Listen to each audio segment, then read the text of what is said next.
And all my dear friends, my name is Tabir Wani. I read in class Naza. Today my topic is importance of madrasa. Today I am telling you what is madrasa in our society. What is the importance of madrasa? First of all, what is madrasa? Madrasa is the place where Muslim guys learn how to talk, how to communicate, how to speak, how to behave, how to recite the Holy Quran, how to perform sunnah, and how to follow the sunnah of Prophet sallallahu alaihi wasallam, and many different things. On the other hand, we are having two types of education in our society. Number one, Islamic education, and in the other hand, academic education. We write our past and we write our future. But in Islam education, we write our present, past, and we write our future.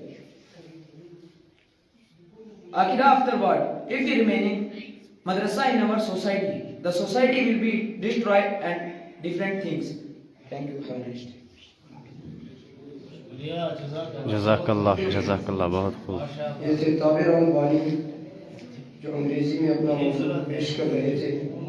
इसके बाद अंजुमन बज़्म अज़हरी के group number 10 से मैं फैज़ान अहमद दीदर को मदद करता हूँ, वो आए और हुस्न अखलाक पर अपना मौजूद